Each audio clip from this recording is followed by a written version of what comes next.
Naghahanap ka ba ng comfortable chair that won't break the bank? Tabi muna tayo, not you. This is the Relaxday K600 ergonomic chair and it is less than 5,000 pesos. Mura nga, pero sulit ba talaga siya? Komportable ba siya? We'll find out in this video. But first, you should really take a seat kasi baka magulat ka sa sobrang mura na Windows keys from our sponsor. Sawa ka na ba sa unactivated Windows mo? Well, lucky you! Pinakabago mula sa cdkeyoffer.com. Windows 10 and Windows 11 activation codes. Legit, safe, at pinakamura. Madali lang umorder. Hanapin ang Windows version na gusto mo. Piliin ang preferred payment method. Wala pang 5 minutes, nag-CDK ka na para sa Windows mo. Marami na kaming natulungan.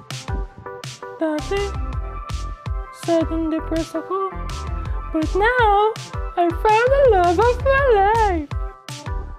Dati, aimless and walang purpose ang life ko. But now, I'm a world-class Zumba instructor.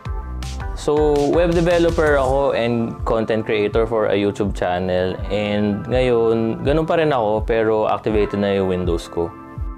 Kaya kung naghahanap ka ng legit, mura, at original software, Check out cdkeyoffer.com. Check out cdkeyoffer.com. Check out cdkeyoffer.com. Before we start, I want to mention that Relaxday has a chair that looks exactly like the Sihu E600 Pro except at a cheaper price. And that's the Relaxday R900 Pro. Visually, the only difference I could tell was the design change of the back portion. Not sure if the Relaxday and Sihu chairs are the same, just rebranded slightly, but the ES600 Pro was a pretty good ergo chair, and finding it essentially for a cheaper price is an interesting option if you're looking at that price range. You can check out a review of the R900 Pro from Archaeologist, link in the video description. What we have for you today though is a much cheaper chair. And after I ordered it, I realized na baka kaya ang mura niya because it's actually marketed as a children's chair. The K600 ergonomic children's chair is rated for people from 150 to 180 centimeters and I'm around 175 centimeters.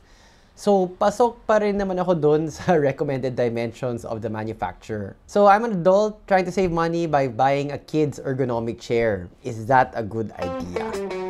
Starting with the ordering experience from the Relaxday site, I actually ordered the black and white version of this chair. But after the order, Relaxday contacted me to say that that particular variant was no longer available, even though it was still listed on the site when I ordered and selected it. No big deal, I just ended up getting the black one, but it's an indication that the Relaxday site is not 100% up to date. And to be honest, pet peeve ko yan when online shopping. That's why at the Hardware Sugar site, if we list it as available, you can be sure the item is really on stock. Assembly was great, very straightforward, and since the pieces are light, it's easy to do everything on your own. I live streamed the assembly of this chair, so you can check that out if you want to see the process. Very doable for one person. Okay, we have all of the preliminaries out of the way. How is the chair itself? Unfortunately, ramdam mo talaga yung price point. The actual bottom which you sit on is not very plush, either kulang sa padding, or the existing padding is not firm enough. So the result is that your butt is a little sore after an extended period of use. Depending if you slouch a certain way into the chair, and ako yun, my posture is not that great, I slouch a lot, the upper part of the backrest can edge into your lower back. The lumbar support is adjustable. You can bring it closer to your back or away, and you can move it up or down. But even after adjustments, I still couldn't get comfortable with the lumbar support. It just kept stabbing me in the back.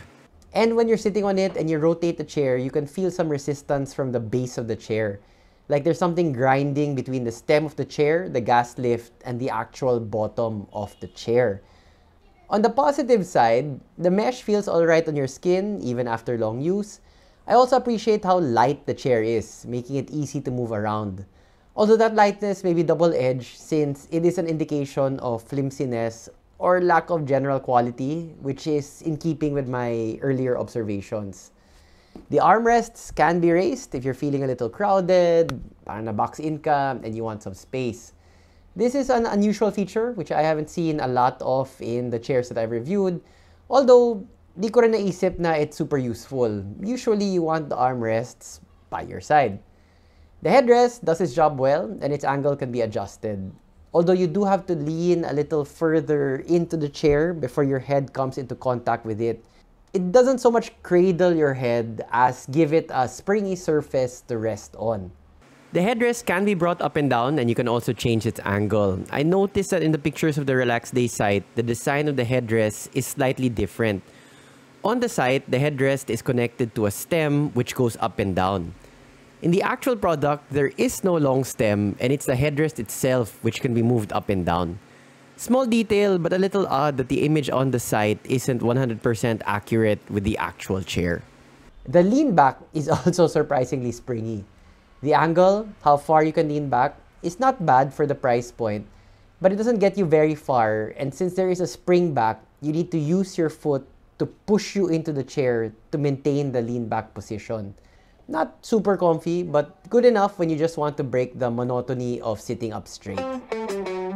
This is not a high-end chair, but to be fair, it's not meant to be. Yung tanong, is it enough for the price point? Honestly, I'd have to say no. There's nothing majorly wrong with the K600, but it's like death by 1,000 paper cuts. Just small things here and there that really enforce that you got a budget chair, and more importantly, that you're not very comfortable in it. If they have a super sale where the price goes to around 3,500 or 3K, maybe I'd change my mind. But I just wanted something a bit more comfortable for the price range of close to 5,000 pesos. Thanks for watching.